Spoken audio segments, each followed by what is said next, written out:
Bonjour à tous. C'est aujourd'hui un direct sur les chapeaux de roue parce qu'en fait, il n'y a pas de connexion à Tenerife depuis la fin de la matinée, donc je me suis dit que je ne pourrais pas faire le direct aujourd'hui. Et finalement, je peux le faire, mais ça s'est déclenché, la connexion est revenue il y a à peine une demi-heure. Donc je me suis dépêchée, je savais ce que j'avais envie de vous montrer. Voilà, je reviens avec mes merveilles. Excusez-moi de vous avoir abandonné. En fait, l'histoire, c'est que c'est direct, je le tourne en direct, j'adore cet exercice, j'aime être en prise directe avec vous, une seule prise, on ne peut pas refaire, et ça, j'aime. Ça me fait drôlement plaisir de le faire comme ça, parce que ça m'excite d'être dans cette relation ici et maintenant avec vous, mais effectivement, il y a des petits aléas. La dernière fois, je vous ai parlé des plantes sauvages. Et ces plantes sauvages, elles sont magnifiques, hein, je vous en ai montré beaucoup. Et puis dans l'article du blog, c'est ça qui est intéressant, j'ai vraiment présenté en détail les 7 plantes sauvages dont je vous ai parlé. Et ce qui est bien, c'est que j'ai mis des liens, savoir où ramasser les plantes sauvages, comment être accompagné sur des sites qui sont dédiés pour ça, comment profiter et avoir recours au travail d'experts dont c'est le métier de vous emmener à la découverte, à la cueillette, à la reconnaissance des plantes sauvages. Donc dans l'article du blog, vous trouverez toutes ces informations et je relaie sur d'autres sites, bien sûr, dont c'est la spécialité, hein, dont c'est le métier. Voilà. Donc pourquoi je vous ai montré celle-ci? Pour une raison, c'est que samedi, j'ai reçu des amis et je leur ai fait, alors on a fait une visite de la finca, des gens qui habitent à Tenerife, hein, sont mes premiers amis espagnols, qui parlent espagnol, qui ne parlent pas un mot de français. Donc je les ai emmenés à la découverte des plantes qui se poussent spontanément, donc que je vous ai montré dans la dernière vidéo.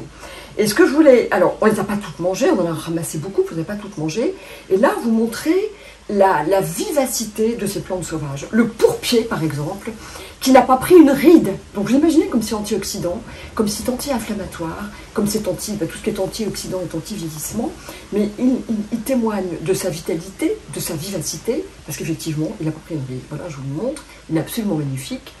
Et ça, voilà, j'en ai cueilli beaucoup. Hein. Pareil, mettez une salade depuis samedi matin. Nous sommes mardi soir, samedi, dimanche, lundi, mardi, ça fait beaucoup pour attendre une salade sur un coin dévié ou dans l'âge. Moi, j'ai fait l'expérience, voilà, mais qui reste comme ça c'est notre tétragone cornu qui est absolument fringant. Il se porte comme un charme.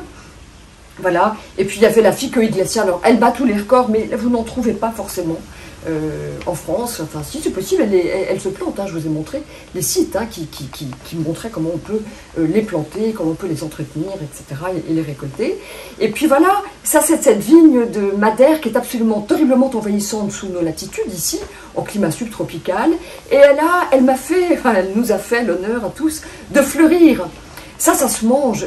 Alors, ce sont des lianes qui poussent dans vos pays, sous vos latitudes.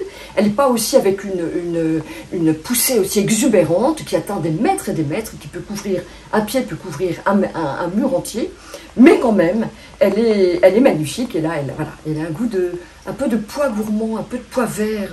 C'est très très bon, de pois vert cru et frais, c'est très très bon. Voilà. Donc voilà, je voulais vous les montrer. Alors bien, elle a manqué un petit peu d'eau, donc les fleurs se sont repliées, les feuilles se sont repliées. Mais ce sont ces feuilles-là qui sont délicieuses et qui sont très mucilagineuses, qui ont un goût très particulier, moi que j'aime énormément, et qui sont mucilagineuses un petit peu. C'est que quand on les mâche en bouche, elles vont faire comme un gel et c'est très gourmand, c'est très riche en bouche. Moi j'aime énormément tout ça. Et puis, je voulais, avant de passer à la recette, je voulais vous montrer, voilà, ça c'est les branches d'avocat. Donc, vous voyez déjà, pourquoi. Je vais vous montrer aussi d'autres images sur la taille de mes avocats. Alors, en permaculture, on taille au début, mais on ne taille plus après. Et on ne taille qu'au début pour ouvrir les arbres. Je vous montre comment tailler les arbres, enfin comment j'ai taillé les arbres. J'ouvre les branches, j'attache avec des morceaux de ficelle pour que la branche puisse être ouverte comme une coupe qui puisse recevoir le plus bénéficier des rayons du soleil. Comment, là ce n'est pas la saison, mais comment j'ai recourbé Je prends des cours pour ça et vraiment j'ai affaire à des professionnels qui m'éduquent, enfin qui font mon éducation en termes de permaculture. À l'époque où j'étudiais à la ferme du Bec-et-Loing avec Perrine Hervé-Gruyer, eh bien je n'avais pas une finca de 1,5 hectare à entretenir avec près de 1500 arbres. Donc là j'apprends et c'est vrai que c'est vraiment quelque chose de très sensible, la taille, elle est respectueuse, elle est vraiment voilà, très très sensible et tout ça pour ne plus tailler. Une fois qu'un arbre est à maturité, on n'a plus besoin de le tailler puisque on compte sur son intelligence et sur la façon. Mais bien sûr, avant, on a dû élire leader, une branche leader, et on va épacer ou plier, parfois désactiver, couper, tailler, éliminer les autres au profit de ce leader pour que la croissance de l'arbre puisse être pérenne. Voilà. Donc là, j'ai dû tailler les branches. Ah, et voilà, oups, moi, il y en a un qui a chu. Voilà, de mes avocats, ils vont bien sûr mûrir, arriver à maturité quand même. Hein, mais c'était un peu une peine hein, de les tailler. J'ai pas aimé faire ça, mais c'était une décision de chef d'entreprise. On fait une décision. Il fallait pour que la pérennité de l'arbre soit assurée. Et c'est un arbre magnifique qui a donné énormément de fruits pour 1 an et demi. Hein. L'année dernière, il a été planté tout jeune avec juste ses 2 premières feuilles. Et voilà qu'il a été extrêmement prolifique. Ils ne l'ont pas tous été comme ça. Voilà. Et là, eh bien, c'est une branche de kaki qui a été pliée par le vent. Donc là, elle a plié, donc j'ai dû la couper. Je vais voir si les kakis vont venir à maturité. Je souffre beaucoup du vent ici. Et voilà, donc ça c'est un peu triste ce vent, mais voilà, je veux vous prévenir, ils peuvent arriver à maturité, voilà, je les mets dans un séchoir, là je les ai sortis de leur espace un peu privilégié, dans lesquels je les entretiens avec beaucoup d'amour, je ne leur parle pas tous les jours, mais enfin quand même, je serais très heureuse que leurs fruits aillent à maturité, voilà. Ces plantes sauvages, comment les cuisine-t-on? Mais tout simplement les feuilles de pourpier, les feuilles de ficoïde glaciaire, toutes ces feuilles que vous récoltez, que ce soit tous les épinards, il y a du bolonri, il y a des kénopodes, il y a des tétragones cornus, il y en a plein d'autres, il y a des feuilles d'amarante aussi.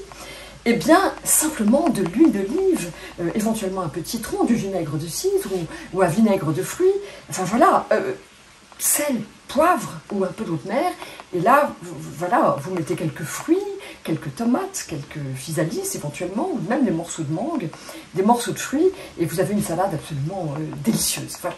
Donc, il n'y a pas tellement d'autres façons, et bien sûr que vous pouvez les incorporer. Tout ce qui est mucilagineux, dans les smoothies, c'est bien, mais il faut savoir les marier avec des fruits. Et là, ça va vous faire quelque chose de très liant, ça va apporter du liant. Par exemple, dans la soupe de betterave qu'on va faire aujourd'hui, vous pouvez très bien mettre du pourpier parce qu'elle va apporter du mucilage et elle va lier la betterave. Voilà. Mais là, j'ai d'autres idées pour vous aujourd'hui et nous allons donc procéder à la recette, une recette super. Alors, j'ai cueilli les betteraves tout à l'heure, là ce matin. Voilà, en voilà une. Je les trouve belles, mes betteraves. Regardez, elles ont, voilà, c'est un vrai jardin, une betterave. Hein. Et puis celle-ci, eh bien, que j'ai déjà découpée. Je trouve ça toujours tellement beau. Je vous montre parce que c'est tout un monde. La betterave, c'est tout un monde. T'as vu, j'ai mis un chapeau assorti à la betterave pour lui rendre hommage. Et j'ai mis mon chapeau betterave. Mais voilà, je trouve ça tellement beau. J'ai même pris des photos. Tout à l'heure, j'ai pris des photos quand je la découpais sur le plan de travail. Voilà. Alors, là, ce sont des betteraves donc, que j'ai déjà, des morceaux que j'ai déjà découpés. On n'a pas forcément besoin de tout mettre. Voilà. Bon, je vais mettre cela. Après, je vais simplement rajouter un petit peu de vinaigre de cidre. Donc là, bah, voilà les proportions, j'en mets une lichette. Hein. Ça va donner du liant, ça va acidifier, ça va être délicieux. Et puis, je vais mettre du sel. Là, j'aurais pu mettre un peu d'eau de mer. Moi, je préfère mettre de l'eau de mer. Mais là, voilà, je vais mettre du sel. Voilà, ça va être délicieux. Alors là, c'est une espèce de soupe froide, c'est comme un gazpacho, mais simplement il n'y a pas de tomates. Et puis un petit filet d'huile d'olive. L'huile d'olive aussi, je n'ai pas forcément mettre, mais je vous le conseille parce que ça va lier un petit peu. Ça va faire le côté émulsion eau-huile qu'on a dans toutes les crèmes. Hein. C'est ce qu'on appelle de la crème. On met de l'eau, on met de l'huile et ça fait une émulsion. Et c'est ça que nous allons faire. Voilà. Donc là, j'ai oublié quand même un petit peu d'eau pour rajouter un petit peu d'eau. Avant de faire ce direct, je ne savais pas que j'allais le faire puisqu'on n'avait pas de connexion. Voilà. Mais j'adore faire ça. Parce que j'ai personne au-dessus de ma tête. J'ai personne pour me dire fais le direct, ne fais pas le direct. Je me suis engagée auprès de vous. Ah, problème de connexion. Oh non, c'est pas vrai. Se ha puesto en marcha de bidou a problème con la connexion, volviendo a conectar. Bon, bah voilà, ça c'est horrible. Je vous avais dit qu'on avait des problèmes de connexion aujourd'hui. Je vais continuer avec l'autre caméra que j'avais préparée, j'avais doublé. Voilà, et là je vais activer mon... Voilà. Je rajoute un petit peu d'eau.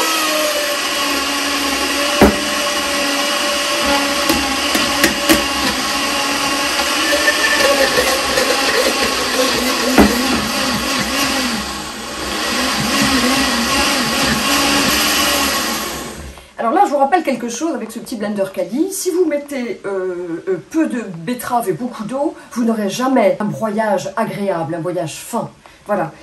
Donc il faut rajouter l'eau petit à petit. Ça, ça sent bien le vinaigre de cidre.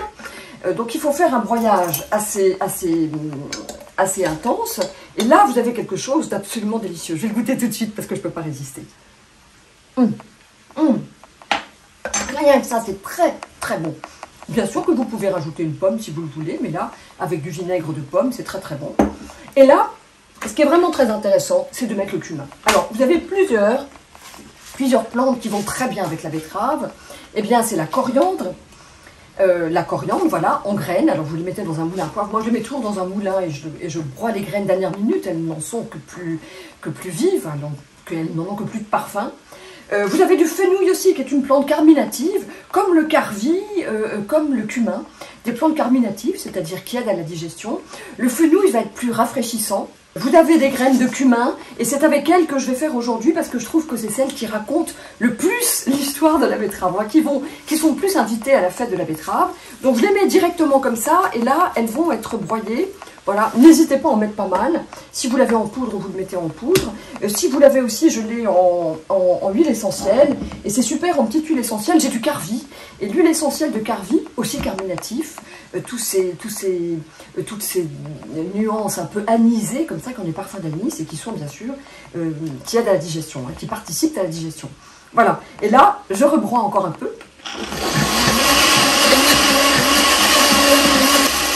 Voilà.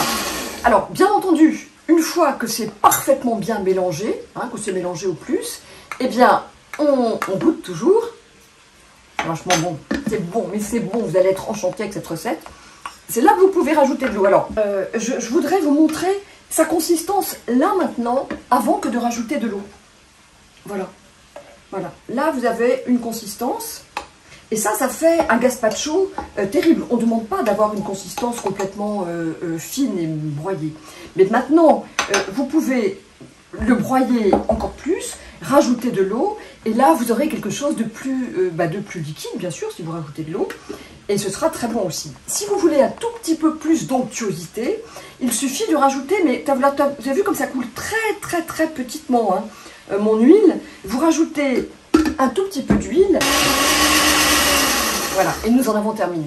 Alors je vous rappelle que l'huile d'olive, c'est excellent pour la santé, ça fait partie du régime crétois, et c'est excellent pour la santé. Hein. C'est absolument indispensable, j'en donnais tous les jours à mes enfants, c'est absolument indispensable pour la régénération, la fabrication et l'entretien des cellules nerveuses.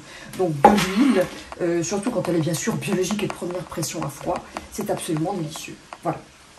Alors on a été un petit peu perturbé avec ce live, mais c'est pas grave, c'est comme ça que ça se fait, voilà.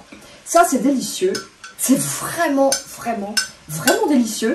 Et cette recette, eh bien, je la dois à un couple d'amis qui m'a reçu cet été. Voilà, Marie-Cassandre et voilà, et Abbas. Et je les remercie tous les deux parce que ce sont eux qui m'ont donné, qui m'ont fait goûter chez eux cette recette admirable que Marie-Cassandre avait retrouvée. Et parce qu'elle avait goûté quelque chose qui ressemblait, elle l'a retrouvée. Et c'est vraiment délicieux. Voilà, je le goûte encore. Ça se boit, c'est délicieux. La betterave, le vinaigre de cidre, une pointe de sel ou d'eau de mer. Et puis, on n'a même pas besoin à peine d'eau, si vous voulez un tout petit peu la rendre plus souple. Et puis, du cumin. Ça, c'est une super recette et c'est super bon. Je vais la refaire pour faire une jolie photo, parce que là, avec les aléas de l'interruption de connexion, c'était un peu rock'n'roll. Mais voilà. Je me réjouis de vous retrouver tout le temps, non pas pour vous donner envie de manger vegan et cru du matin au soir, surtout pas, je dirais, surtout pas, en tout cas moi je ne le fais pas. mais pour mettre plus de végétal et de cru, de fruits et de légumes dans votre vie, voilà, qui vont vous donner une vitalité, je disais accrue dans l'accroissement de la vitalité, et accrue à apostrophe cru. Voilà, bien je vous retrouve la semaine prochaine, et je me réjouis de ça, j'adore. Salut à tous!